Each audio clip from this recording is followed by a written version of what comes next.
Hey, Teresa. Hi. Hi. I'm Do you in, want to keep me unmuted or you want to co-host me? How do you want to yeah, I want was to just be? going to make you co-host. And I'm going to put something up on the screen that says we'll start at 9. I don't want, like, Perfect. So I'll go off video then. Perfect. perfect. I'll see you at 9. Yep. Bye.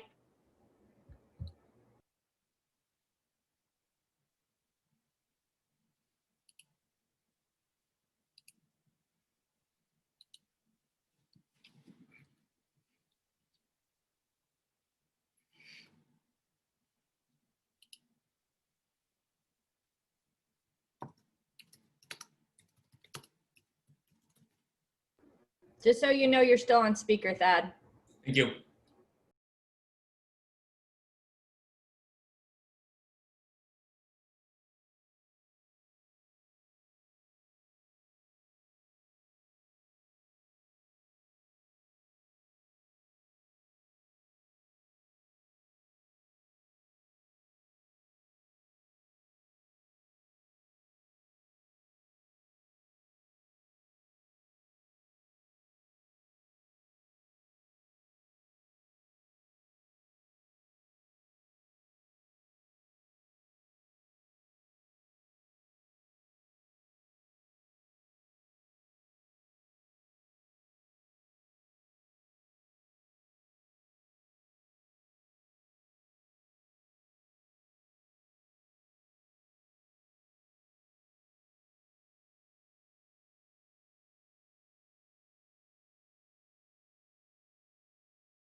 All right, let's get started.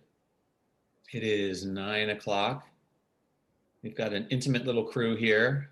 All the fourth grade parents that know what's going on at this point. I have everybody muted right now at this point, but there will be opportunity to ask questions if you want.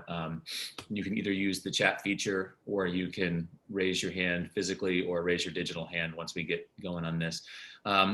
Really today is just about reconnecting a little bit and talking a little bit about lines of communication and making sure you know who your people are.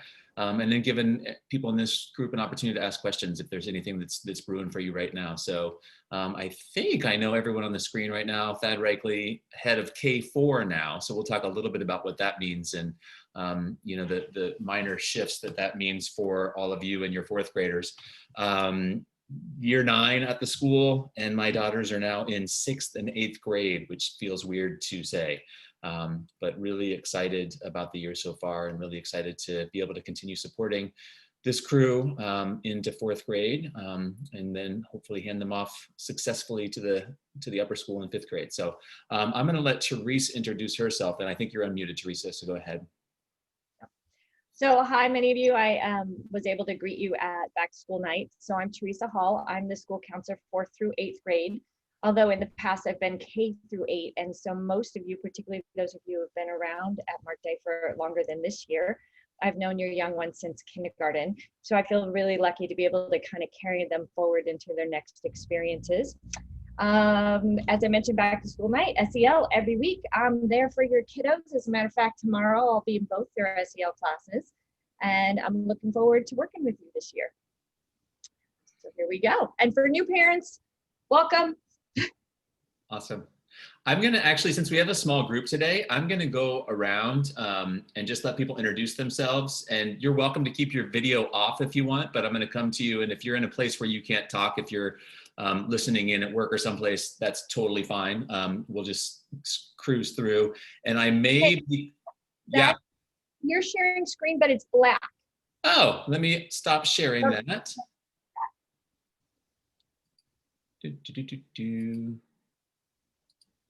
Huh, I'm not sharing it right now. Let's see. How about if I pin my video? There, is that better? No, I mean, I don't know how other people, but right now we're in share mode. Really? And Sarah, can you see mine? No? Maybe that's me. Never mind. I think it's user error, Teresa. I didn't know I could share screen unintentionally. Never mind, you go right ahead. So we're going to cruise down the list, and I'm going to ask people to unmute themselves as we go through and just introduce yourself and say who your kiddo is. And I see some people are using different iPads, and I think the first one is, I don't think Aiden's on this call. Susie, are you here? I'm here, yes. He changed all my account settings.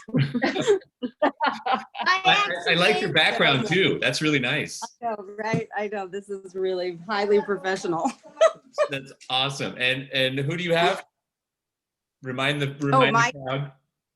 Okay, sorry. My name is Susie Shapira. My son is Aiden Shapira Valor, who has been using my Zoom. Awesome. All right, I'm going to mute you again. Coming to you, Amy, are you in a place where you can talk right now? Yes, I am. Hi, everybody. And who do you have? I am Amy Foreman. I've got twins, Bennett and Mila, who are both in Mrs. Young's class. Awesome. Thanks, Amy. Heather, we're coming to you. Oh, this is good to see if you can unmute yourself. I'm Heather, now Mitchell, although my email says LeGrand, and I'm the room parent. That's the only reason I'm mentioning that. So if you get an email from Heather LeGrand, that's me. I'm Owen's mom. He's in Mr. Blattner's class. I also have Luca in 6th grade in Miss Kirk's class. So if there's any new parents here, welcome, and please feel free to reach out to me if you have any questions about 4th grade or the school or anything like that. Awesome. All right, muting you, and then coming to Heather Marcella. Oops, wrong one. There you go. I'm trying to ask to unmute you. Try to unmute yourself now, Heather. If you're in a place where you can, and if not, we will move on. Some people are probably not able to right now. So I'm going to move to Jen Zaliat, and we'll see. We can come back to Heather or Marcella later. So Jen, you want to unmute yourself? There you go. Good morning. Hi, I came in late. I'm not sure. You're just Am I introducing introducing yourself and saying who your kiddos are.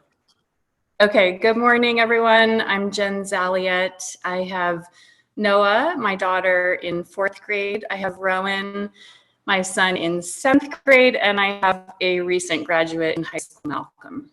Awesome. All right, coming to Jessica. Hi, I'm Jessica Liffland, aka Jessica Caffrey, and my daughter is Katie Caffrey, and she's in Mr. Blattner's class. Awesome. Thanks, Jessica. Wow, everyone's bouncing around on my screen now. I have Denise. You just popped up, so why don't you go ahead, Denise?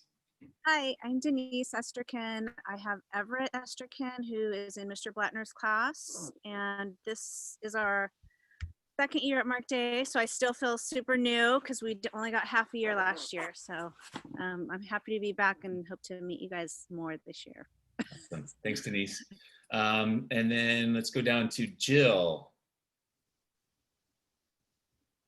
Hi, I'm Jill Rothstein, and similar to what Denise said, we were new last year, so still feel pretty new. I have TJ, who's in Mrs. Young's class, and Will, who's in 8th grade. Awesome. Thanks, Jill. And then Julie. Julie, are you in a place where you can introduce yourself? Maybe not. We'll come back to you if you want. Oh, wait.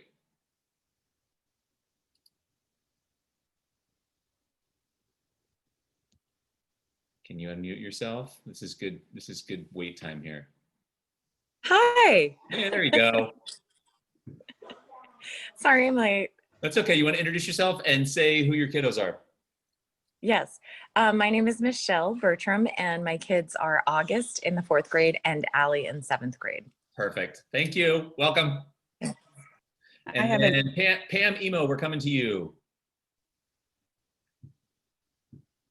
Hi, I'm Pam Emo. I have Cece in 4th grade in Miss Young's class, and then I have Brenner in 6th grade and Sloan in 2nd grade, who is sitting here enjoying our conference before her class. Nice. So. Awesome. Okay, and Sarah, we're coming to you. Hey, hi, my name's Sarah Schwartz. My son Charlie is in Miss Young's class. Awesome. And then I see, I don't think Sawyer's on here, but I'm guessing that's probably Kristen. Yes. Hi, I'm Kristen Sperling. It has Sawyer Sperling listed, who's here next to me also. Awesome. And I have Zach, who's in Mr. Blattner's class in 4th grade, and Sawyer, who's in 1st grade with Miss Conway. Awesome. And then I think Sean is on. Good morning, Sean Peisert, class of 90. Our son Lucas is in Mrs. Young's class, 4th grade, and our daughter Lauren will hopefully be joining kindergarten in 2 more years and has started mask on preschool recently, which is an interesting experience. Yeah, I'm sure. Oh man. And I'm scrolling through my list here. I think Amber, you popped in after we started. So quick introduction and who your kiddos are. Hi, I'm Amber Brown, and my son Henry is in Miss Young's class. I also have a son Evan in 2nd grade and a daughter Catherine in 7th grade. All right. Thank you. And I might have missed people that popped on after we started. So if I missed you, everyone has the ability to unmute themselves right now. So you're welcome to unmute yourself and introduce yourself. Otherwise, we're going to hop right in.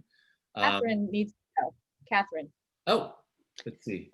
I'll say hi. Oh, my name is Red iPad today. Oh, Red iPad. I go with, yes, I can't change that. But we're using code anyways, names now.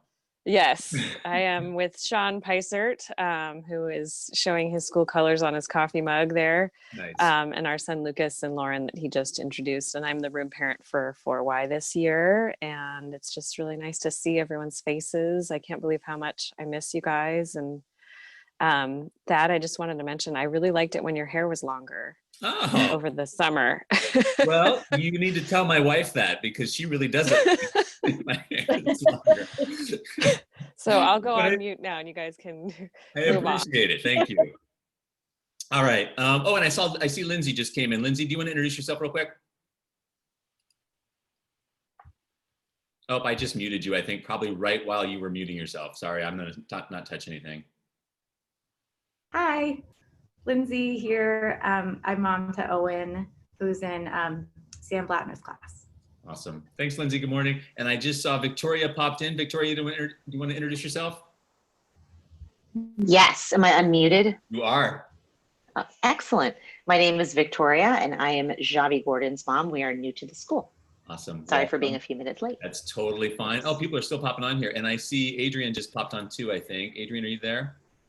Yes, can you see me? Yep, there I am. Yes, hi, I'm Kira Grinley's mom, and I also have a seventh grader, Devin. Awesome. All right, I think that's everybody. And if not, we'll do another round at the end to see if anyone we need to capture. I feel a little bit guilty this morning having a coffee. I think it's the first time in 28, 29 days where the air quality the AQI has been below 100. So I feel like we should at least be sitting on our porches or something outside doing this, but hopefully you'll be in a place where you can get outside a little bit today. I'm gonna just spend a couple of minutes talking about fourth grade and my role and a little bit of the transition there for those of you that are continuing from third grade and for those of you that are new. Everyone's in a little bit of a new experience this year with me overseeing the fourth grade. And so I just wanted to sort of explain that. We talked about it a little bit last year, but I want to just make sure everyone's clear on that. And then we'll let people ask questions after that. And then Teresa and I will just sort of field questions as they come up. Most of you know that last year we began an expansion of our sixth grade, which then moved into seventh grade this year and will move into eighth grade next year. With that expansion, our sixth, seventh, and eighth grade classes will be slightly larger and will be in smaller sections. So we got bigger to get smaller. We went from 2 slightly larger sections to 3 smaller sections in those grade levels. And to do that, because we have a use permit that caps us at 380 students, we had to shift our numbers a little bit so that we actually had to cap our lower school classes a little bit lower. And with all of that said, it just means that the numbers of students in grades K through 3 compared to the number of students in grade 4 through 8, really from an administrative standpoint, didn't make sense to keep the same administrative structure. So it was a very simple shift as far as my oversight is concerned. During the design process, when we were thinking about how we wanted to do this, one of the things that we really came to was that everything about the fourth grade program, we really wanted to keep intact. And so really the only thing that we're changing is that parents and kids will work with me and I will oversee the teachers in fourth grade.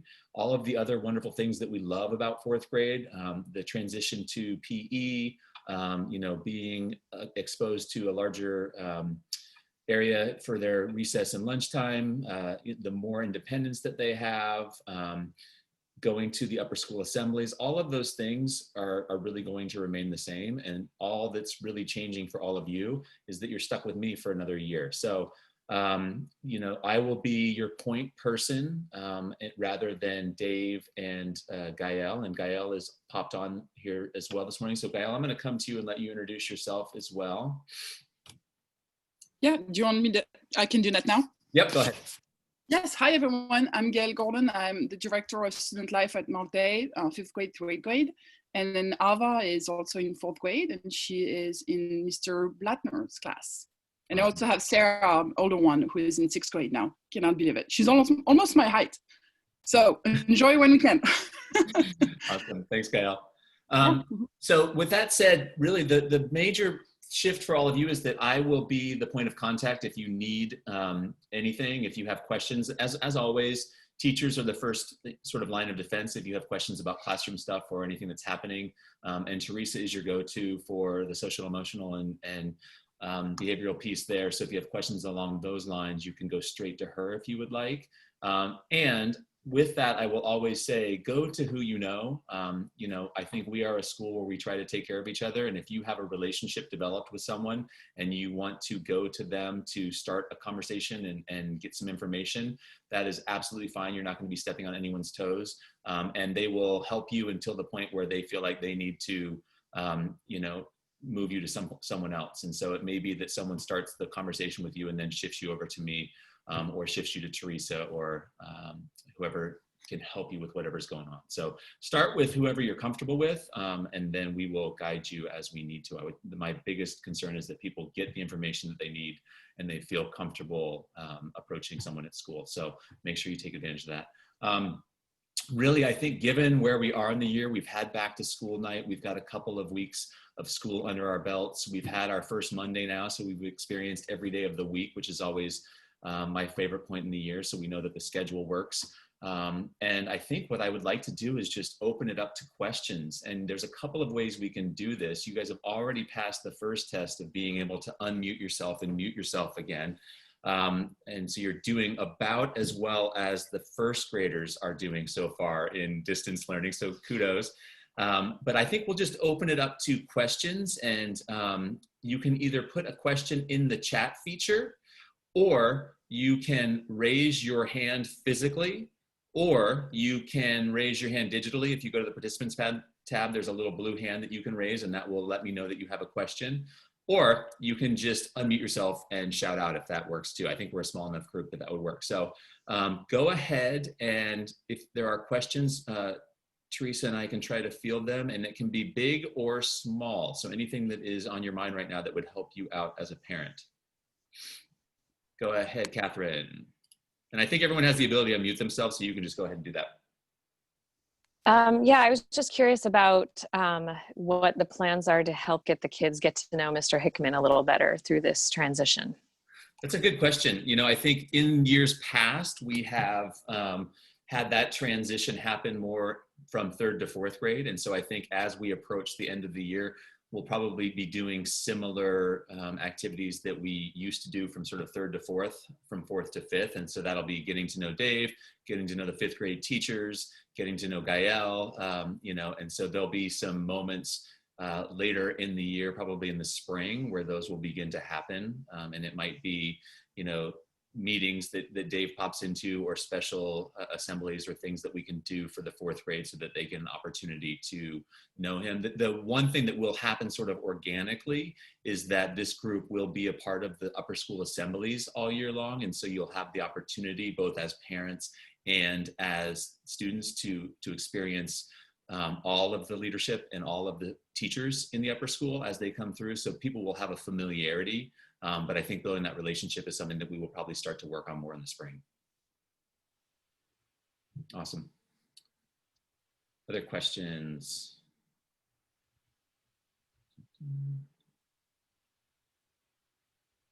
Yeah, I have one. Yeah. Just wondering, in terms of turning in assignments, how, and the teachers address this a little bit, but how hands-on should we be in making sure they've turned everything in? And then will the teacher let them, should I just let him do it on his own, and then Mr. Blattner can let him know if he has stuff that's undone? Yeah, that's a great question. And so I would say one of the things that I'm really trying to do as we go into distance learning mode is to keep things as normal as possible. And one of the things that happens in the shift from 3rd to 4th grade is that parents really take a back seat in sort of, guiding their students and letting students bump into things and miss assignments and have to have conversations with teachers. So what I would say now is the same thing I would say if we were in person, which is let your kids do their thing and let the teachers connect with them if they are missing something. And then the next step will be that they will connect with you if they're missing something. And so your role can be to check in at the end of the day and, hey, is there anything you have to turn in? Did you go through your list of things to do? Can we just take a quick look at the Google Classroom and sort of see what's going, but not to be that, making sure that everything is turned in. Let them do that in the same way that in 4th grade, if they were to do that in person, they would get a lunch opportunity. So they would get to come in during their lunchtime and take care of those assignments. We don't have that during distance learning mode, but Sam and Donna will think of other ways to have students make up that work. So I would say lean on the teachers to have that. And if you have conversation or questions about how involved you should be, just reach out to Sam or Donna and they will guide you. Okay, thanks. Can I jump in on that question? Yeah. What's the best way to word this? I just got stage fright. Just shout it out. Mine went blank. As far as, again, being hands-on, oh, forget it. I'll come back to me. Okay. I just drew a blank. I need more coffee. Take a couple sips of coffee and we'll come back to you. Go ahead, Sarah. Yeah, so far this year, I really like the smaller group breakouts that Charlie's been telling me about so that he can reconnect with some of his friends he hasn't seen in so long. What's the plan for bringing small groups to campus that Joe mentioned? It's a good question. So right now we are starting our second round of those. And again, as we did last time, we're sort of starting with our youngest students. And so kindergartners will be on campus this Thursday and Friday. And then we're looking ahead to early next week having first and second graders on campus. I'm actually meeting with Donna and Sam this afternoon to talk about when we might be able to start getting fourth graders back on campus. So it could be as early as next week. And what will probably happen moving forward is that we will just split the classes into groups and assign you a date and time. And then if that doesn't work for you, you can let us know and we can shift your time if necessary. So we're still going to be looking at bringing kids back in small groups and continuing those orientation moments. And that could happen as early as next Thursday and Friday for fourth grade. And apologies for sort of the, we're trying to keep things moving and trying to also plan for the potential of what it could look like to open under a waiver or what it might look like if the county lifts restrictions and we're able to open as a school. And so we're trying to plan for that, but also, keep these other things moving. And so, the dream is that those in-person visits become a moot point because we're able to come back to school, but we're going to still keep those going just in case. I think Amber, you started to raise your hand. Oh no, sorry. Victoria, go ahead. Hello? Yep. Hey, sorry. So I have a kind of a hybrid question. So just jumping off of what we were just talking about, the small groups, is this something that will continue to happen on a semi-regular basis before or during the time that they're not brought in to campus? Is that what the plan is? That's the plan. And the goal is to make those connections and to build those relationships. And we have to be careful about how many kids we have on campus at any given time. And so when we think about K through 8, it's really just sort of about creating an opportunity for all the grades to come on at different times. And we're really trying not to interrupt their academic time, which for the K4 students is really that time before lunch. And so that sort of narrows our window. But as long as we are in distance learning mode, we are going to try to get kids on campus on a fairly regular basis for small group work. And then also, as Sarah mentioned, to continue to do the small group work and individual check-ins digitally in distance learning mode as well. So that will also be happening. But hopefully, we'll be able to be back and phasing back in at a point where we won't have to do too many more of these small in-person visits before we're able to be back in a hybrid mode. Okay. And then going back to another question that was asked about parental involvement, since we are new to the school, how much, and unfortunately I wasn't able to attend the back to school night because I had to do it for my older son. So I don't know if someone asked this during that time, but do we need to be supervising them to make sure that they're not late to certain classes or that they don't forget to check in? It's kind of off like the homework kind of thing. Or should we let them try to become more independent and possibly fail to try to learn? That's a great question. It's a little bit student specific. I would say if you have the ability and if someone is able to be home with your kids, and I think we have very different experiences. And so it's hard to sort of give a blanket answer to this, but I would say the one thing that parents can do if possible is to sort of be aware of when those breaks are and at least check. I have it with my 6th and 8th grader. That's the one thing that we do have, is that we have their break times posted on the fridge, so that if I happen to be walking through the kitchen, I can sort of see and check. My youngest was in the habit of watching The Office during her breaks, and so once we figured that out, we had to put a stop to that and actually have her go outside or do something else. But I think just helping them to know when their breaks are and to know when to get back online is a useful thing. And some kids should be able to do it on their own. And again, if you just were to let your kid sort of fly on their own right now, teachers will let you know if your child is missing time or coming late to class, and then you can intervene. So if you haven't heard anything, chances are your child's probably doing okay, and then you can intervene if you hear something from either Sam or Donna. And just to add, like, developmentally speaking, 4th grade is still young, and you would bring them to school, right? You wouldn't say, hey, catch on your bike or drive yourself to school, right? So there's still some of that normalcy of, being a guide, a rail, without being a kind of push. So they may need a little bit, and that's okay, because they are A, 4th graders, and B, for some students, this is still really new to them, particularly if you're new to Mark Day. They might need a little bit more of that kind of guidance and leading for a little while, is what I would say. Okay, but you don't really suggest having like someone sitting in the room with them to make sure? Please don't.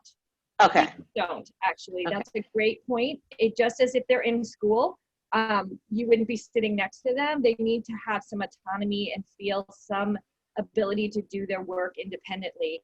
I think knowing when the breaks are, knowing when class starts, knowing when school starts, when school ends, just like you normally would be wise. But it's actually really helpful if you're not standing next to them, because it actually gives the teachers a better feel of how your student is actually doing. Sure. Okay. Thank you so much. And Thank you. I appreciate that.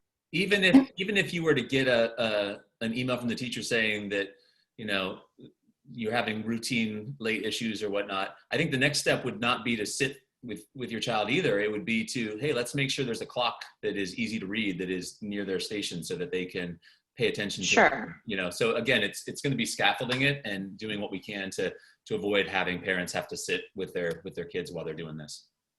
And do look at the chat. Some people are putting in some good ideas that might be helpful for you. So they're not questions to ask, but they're just people who've found some successful creative ideas. And so I would encourage you to occasionally look at that, because those are the timers are great.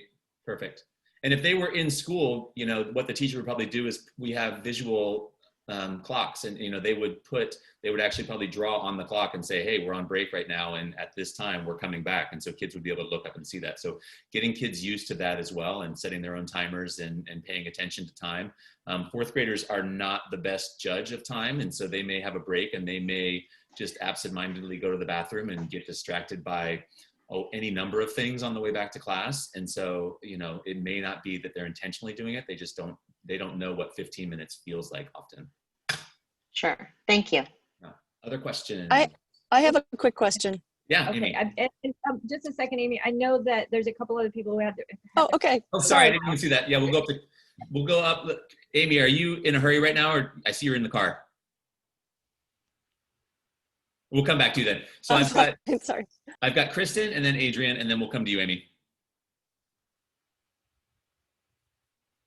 Hi, yeah, I just had to sort of follow up on a previous question. It's a little bit more on the technical side. I know this year we've shifted a little bit from like Seesaw, for example, to Google Classroom. And I was a little bit more involved yesterday because there were some technical issues. And I don't know how involved you are with that, or if that's something that you've been in conversation with the teachers about. But there's like an additional step this year, because there's Scannable, and then you have to move things from Scannable to Google Classroom. So I'm just wondering, it hasn't been easy. And I know just from talking with other parents that it's been very glitchy, and where parents then have to be more involved because there's all sorts of issues with getting assignments downloaded. So anyway, I guess thoughts on that. Are you kind of working on that, or what's happening on that front? Because I think that's causing frustration both for families and also for kids around like being able to get assignments uploaded and feeling like they can feel confident that assignments. And also one thing with the Google Classroom, which I'm not sure, is that once you like sort of submit your assignments, you don't see them anymore, I think. So I'm confused too about like, you know, are they there? I found out yesterday how to unsubmit things, but anyway, do you have any thoughts on that? So one thing I would say is, you know, I think we are still sort of going through some growing pains, and fourth grade is sort of a transition period. And so what you're sensing is that we are not fully out of the Weebly wayfinding seesaw, you know, interface for young students, and we're not fully immersed in the Google Classroom only. And so, you know, there is this attempt to still give them a wayfinding site that is comfortable. Hold on, let my dog out.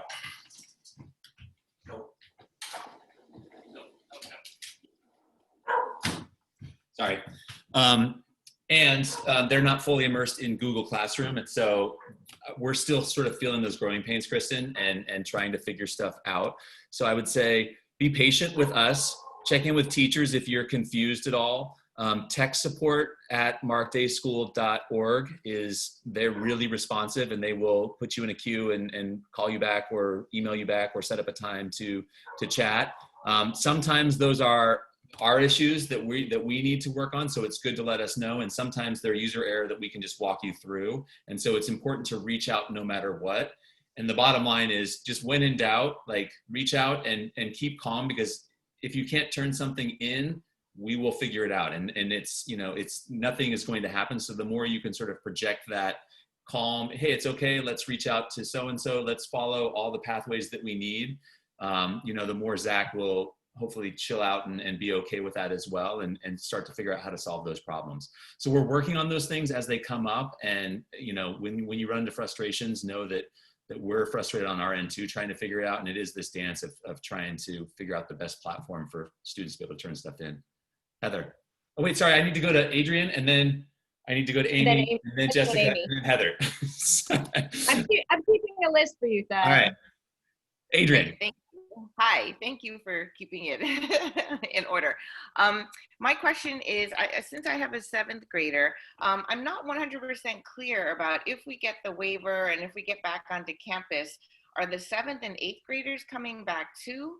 And that's related to my 4th grade question, which is, if I have to keep my 7th grader home, I may very likely keep my 4th grader home, just because we have asthma in our family and we tend to hold on to coughs for like months. So yeah, I guess what's going to happen there? I'll answer that question with the information we have now, understanding that they seem to change the rules on us every couple of days. And so this information could be stale soon. Any school who applies for a waiver, that is only applicable to K through 6th. So even if a school were to apply for and get a waiver, that does not apply to bringing 7th and 8th graders back. So 7th and 8th graders will only come back on campus if and when we, as a county, are put in a less restrictive tier and remain there for 2 weeks. So that is sort of the difference. If we get accepted for a waiver and it happens before October 5th, we will still stay in distance learning mode until October 5th, as we have said all along that we're going to do, to be able to give ourselves time to transition and do so thoughtfully. There may be orientation moments ahead of that date if we, you know, if our waiver is accepted before that October 5th start date that we put out there. And no matter what, this year we will have a distance learning option for all students. And so that will be an option regardless of our waiver status, regardless of the county status, because we know that we will not only have students who will need to be home for medical reasons, but we will also have students and teachers who may have to be quarantined for certain periods of time, and we don't want people missing 2 weeks of schoolwork, you know, at a time because they have to be quarantined at home. So I hope that answers your question, Adrian. Distance learning will always be an option. Okay, and then as far as if we decide to voluntarily keep the 4th grader home, would they definitely have a different teacher? Would they have the assistant teacher? What's the quality of the education that they're going to be getting online? So right now, you know, we haven't made final decisions around what that would look like. we did invest in the technology to be able to do Zoom classrooms once we go back. So the dream would be that students would be able to stay with their teacher and virtually be a part of the class. And so teachers will be using amplification systems so that they have clear voices. There's a cart that actually lives in the classroom that will have a screen with all of the students who are distance learning on it. And then the idea would be that they can interact, during the classroom as well as their peers can. And there might be, a support teacher monitoring that and doing sort of what Teresa is doing here for me, as far as if kids that are in distance mode have questions or want to participate in the class. We also have a technology called a swivel, which the teacher will wear a lanyard and the camera in the back of the room will follow them as they move through the classroom. And so students will have a little bit more of a dynamic interface if they are at home. It will not be perfect. It will not be the same as being in person, but we're doing what we can to try to, make sure that students who either have to stay home or choose to stay home still are able to follow along and participate in class and feel like a part of the community. Okay, thank you, Thad. That's Yeah. So, Amy, you're Oh, driving. thank you. Yeah, hi, thank you. I just have two part. Maybe Yep. the first one is easy. I missed part of the back to school night, so I'm wondering, how do we access the videos from that? And then the other part of my question has to do with words of praise for Alma. So I know we're supposed to not be hovering, and my thing is, well, she really does not like me hovering ever, but now she really doesn't like me hovering. But the thing is that if I don't inquire, sometimes she hasn't done something or she's behind and she doesn't feel like, she gets behind and then it sort of spirals out of control and she just wants to turn around and doesn't even want to address it.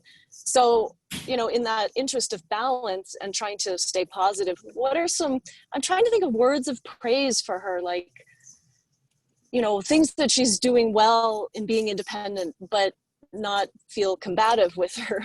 So what I'm trying to ask is if anybody has any ideas for how to positively praise that fierce independence. So I'll take the first one, and maybe Teresa, you can hop in on the second one. And the first one is really that the back to school night presentations and any of the recorded events, including this one, our habit is going to be that Sophie Schulman is going to put those in the hip pocket the following Wednesday. And so there will be a place that those links will live, and that gives us time to upload them and get them all ready to go. So all the back to school night links and recordings will be there, along with this coffee and anything else that has happened since the last hip pocket. So that will be how that will happen. And as far as the words of praise, Teresa, do you want to take a stab at this, and I can also jump in? Sure. I just want a clarifying question. Yeah. Are you asking about words of praise just to support her independence and encouraging that continued independence? Or are you asking about ways to encourage to check in if she's turning stuff in? I'm sorry, I just need a little clarity. I guess both. I mean, I try not to hover, but every time I ask, hey, did you, how was Mandarin? Did you finish everything? Did everything make sense? And she'll say, Mom, leave me alone. And so I feel like I want to somehow praise her for her fierce independence, but at the same time, I don't really know how to support her to kind of get more information and sort of, be behind her to support her, because she just doesn't want to work with me in that way. I think I've got that. So Teresa, just really quickly, speaking of fierce independence, I'm going to go. One of my daughters needs my help with something right this second. So I'll be back in 2 minutes. You got it. Okay. So a couple of things I would say. One is that it's different for every child, obviously. And what you want to think about is if you're picking your moments at which you choose to ask those questions. So if you're asking after, and I don't know if this is you, Amy, I'm just generalizing at the moment. If you ask throughout the day, many a times, that can be incredibly frustrating for kids, because normally when they go to school at 8 and they get home at 3:30 or 4, they've had a lot of time without engaging with you. and they're more open to just sharing about their day, particularly if you ask very specific, descriptive type questions. But now they've got, you know, a break at 10:30, you might ask them, a break at noon, you might ask them, a break at whatever, 2, you ask them at the end of the day. It's a lot more involvement than your students are used to. So I would say save those moments of being inquisitive or asking them about their days to really more of a 1 or 2 moments during the day, and being specific rather than how was your day? Oh, what was, what's a word you learned in Mandarin today, for example? Or what was your favorite part of math? So being more specific is helpful. If you get the how was your day or how was Mandarin, you're going to get a lot more of that. That's fine. And then you're going to want to dig a little bit more, and then they're going to be like, stop. So the more you can just ask those kind of 1 descriptive questions is really helpful. The other is, from time to time, it's okay to say, you know, hey, I'm your parent.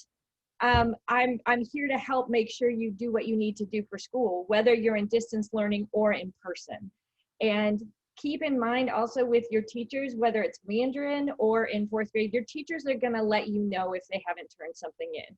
They're pretty on it. As someone on the school side, engaging with your teachers on a regular basis, they're on it. Hey, I'm missing this, or students missing that, or Teresa, can you check in? So you're going to hear pretty quickly if your student is struggling to turn stuff in. And that's when it's good to say, hey, your teacher reached out to me, so that you're coming from a supporter of the school rather than them feeling like you're kind of on top. Does that help at all, Amy? Did we lose Amy in the car? Yes, yes, that's very helpful. Okay, good. Thank you. I think, yes, okay, that is very helpful. I guess my problem is, well, anyway, yeah, I guess the problem is sometimes, you know, she does okay enough that I don't hear about it. And then, but I think your thought about not sort of hovering, checking in all the time, but really finding key moments, I think that's good. Great. Thank you. You betcha. Jessica, you were next. Pretty much the same thing, only I noticed I've been hands-off, very hands-off compared to last year, and because she wants it, she keeps pushing me away. A big difference from last year. However, at the end of yesterday, after a little bit of the parental chat in the little chat room that somebody set up, they were talking about Google Classroom, like, I haven't been in there yet. So I logged in, and it looks like Katie hasn't handed anything in. Now, she's done all the work, and it looks like from that, and she was already going to bed at that point, but it looks like nothing's been handed in. So when Tad was talking about everybody going, the teacher's saying, you know, you need to hand this in, and when you show up at school and the teacher's like, all right, let me have your math homework, people hand in the math homework, or remember to put your math homework in the folder, or however it works here. I'm still kind of new. There's a prompt.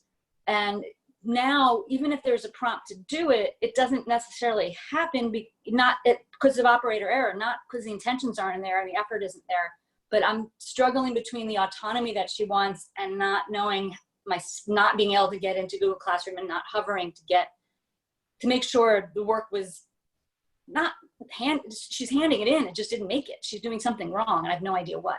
Right.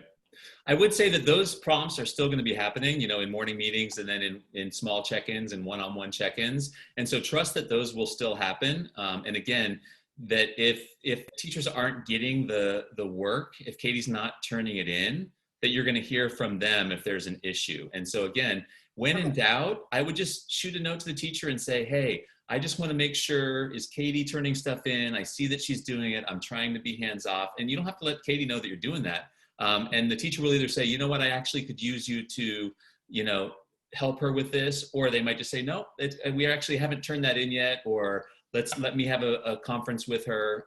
And the more that can start to happen between the teacher and student, you know, the more successful they're going to feel, and it's really going to sort of open those lanes of communication between the teacher and the kids.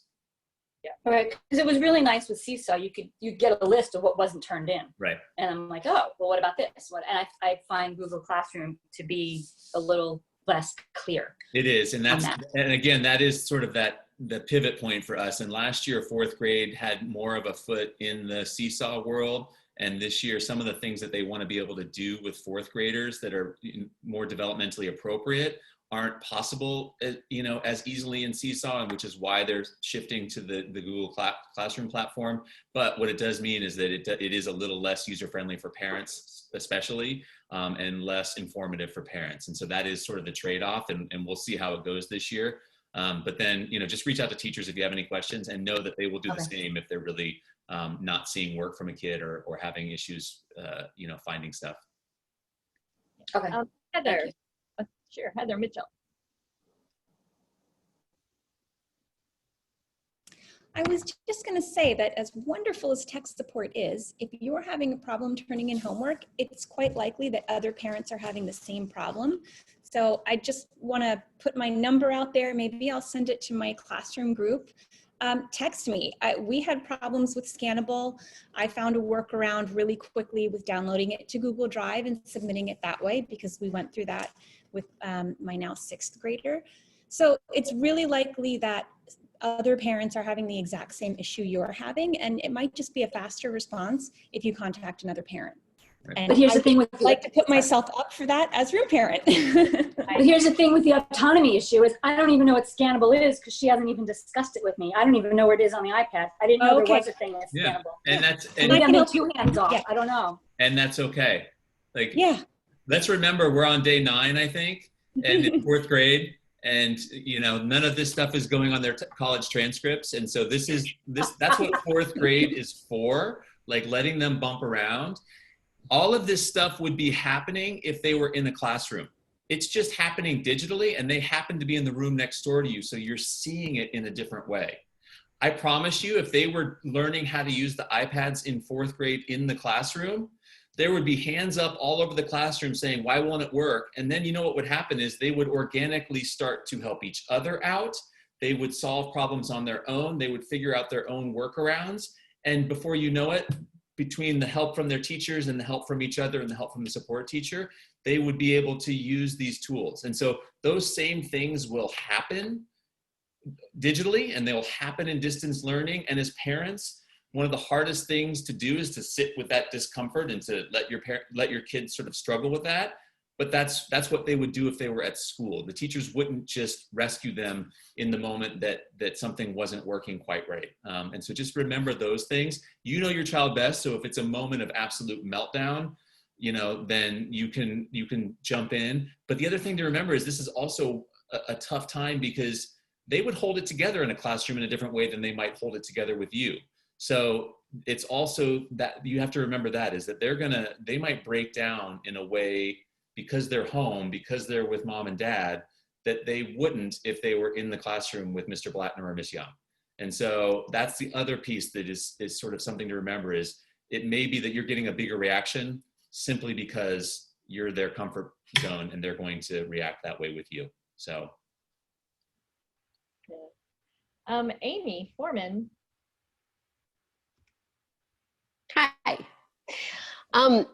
Hi. This has been addressed somewhat, but I just wanted to say that I appreciate what a couple of the parents have brought up, Amy, especially Amy's questions and comments about Alma. You know, different kids are dealing with this at-home learning environment differently. And we've got, you know, I am struggling with the way that Bennett he's highly distractible and he isn't necessarily paying really close attention to what's going on that screen because there's a lot of other things to be interested in, including changing his background. So as a parent of a 4th grader who I want to give more independence to, I know it's important, and he does not want me up in his business. So I don't want to sit there and hover, but I also know that if I just leave him alone for the whole class, I mean, I have sneaked in and seen that he's like on his bed reading a book. So I'm leaving it up to the teacher to sort of deal with it unless I notice something and can intervene. But, you know, it's an awkward push and pull right now. and I get a lot of anger when I try to intervene. So I'm appreciating the small groups. I think the small groups are incredibly effective at drawing out some kids who are not inclined to participate like Mila is.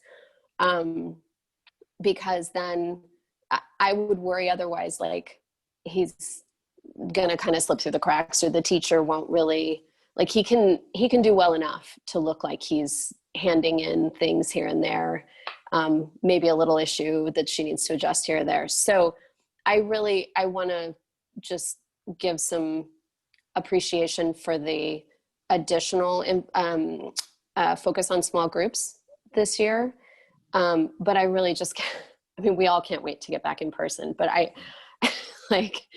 just worry he's not like absorbing as much as he normally would be if he were in person. So.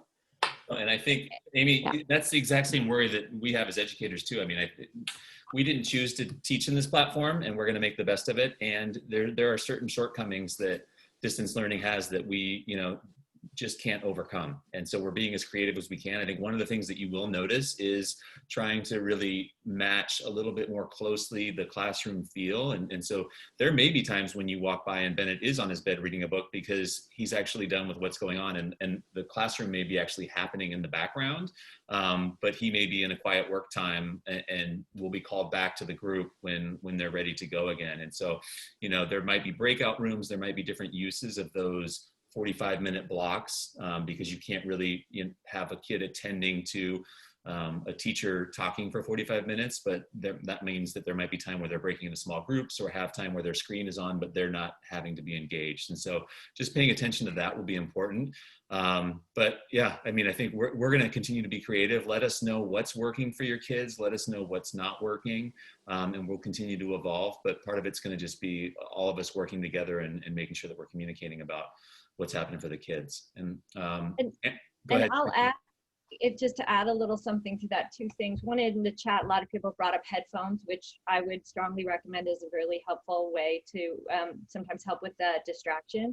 Two is, not everyone has the ability in their home, but for a number of kids, particularly last spring with students who tended to have struggles with distraction, when the parents were able to set up a space in maybe the living room or the kitchen, some space where, not that you were hovering in that way, but that there was an ability to walk by occasionally, or to, be in the presence. And I know that's not an option for many people, but for a number of students, that was really helpful when families set up kind of the study area or the classroom environment in their home in a little corner. That seemed to help a little, as opposed to my bed is right there, I'm going to go lay down on my bed, and think about yourselves in that role. If you're working and geez, that bed is looking at me really with my snuggly on it, there's a pull to go there. So if you have the flexibility and you haven't tried it yet, that might be something to think about. That would just be something I would add. And I know Amber was the next one on our list, so I wanted to offer that up. Go ahead, Amber. Hi, I was wondering, who is the counselor that's covering 4th grade? Is it, okay, so no more Ms. Javadi, it's okay. Thanks. Yep. Got it. Good clarification. That was easy. Jessica, do you still have your hand up? Is this another question, or is that a leftover from before? It is. I'm sorry. Yeah, I'm changing That's directions what a we're here little for. bit. Please do not apologize. And the other parents in 4B will probably be familiar with me talking about this. I would love a solution to a plan B for when the links don't work. Sometimes it's operator error. Sometimes it's from the school end and it's all the students. If I can't get into a classroom or a lecture or a Zoom meeting or an after school night or all the many things we haven't been able to get into, if it's my operator error, I need to sort it. If it's on your end, I know nobody's getting it, and you guys will solve the problem. But there's no immediate. I know we can email them and they'll get back to us later, and the stuff will get posted in a week. But I have no way of knowing if Katie's missing Spanish or if it's just the link's not working. The chat in Zoom is fantastic, but if there was some sort of immediate chat or plan B or a post of the 9-digit Zoom code, so I can try and override something to get past the I'm locked out and my hands are tied situation, which has already happened a handful of times this semester. And I found it to be the most frustrating thing about online learning last semester for me personally, because I'm trying to do that. I'm trying to do my own work. Right. And help. We need a plan B for when it doesn't work. Yeah, and I hear your frustration, and I apologize for those moments of frustration. I've been in those moments myself, and it is not a fun position to be in.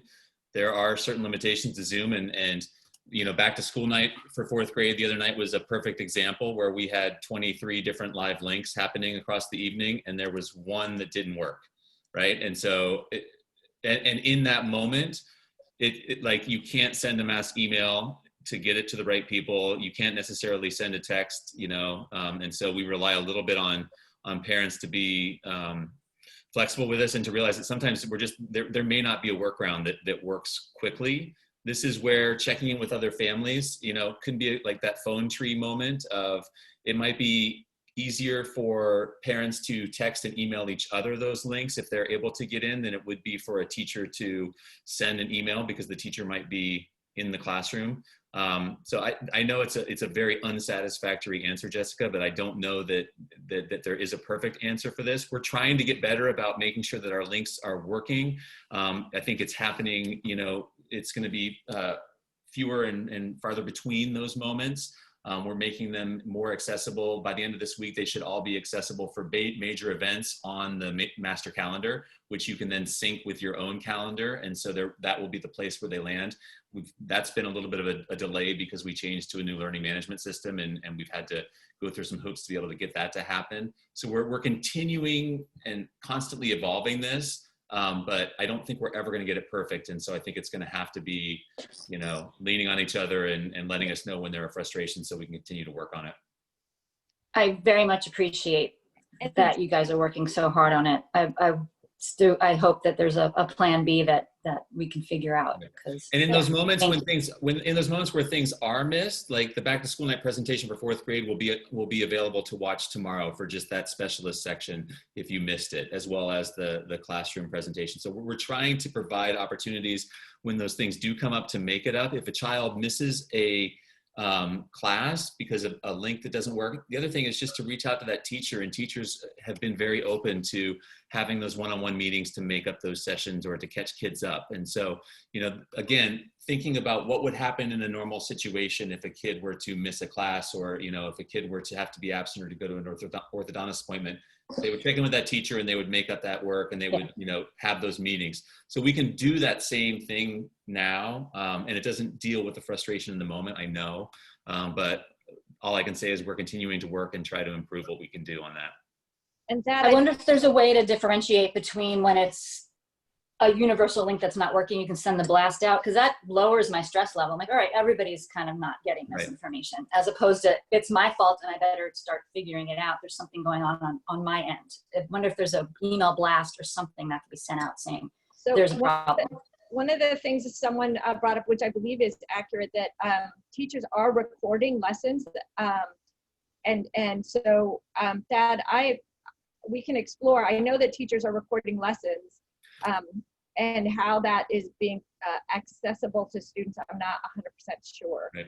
So teachers are recording select lessons, so they're not going to be recording every lesson. The management, of trying to upload, that's a full-time job to upload and post every lesson that is recorded with the amount of time that it takes. So they're going to be recording, major lessons and things that are things that they would like kids to be able to go back and rewatch. So it may be that if your child misses something, you can check on the teacher and it may be recorded.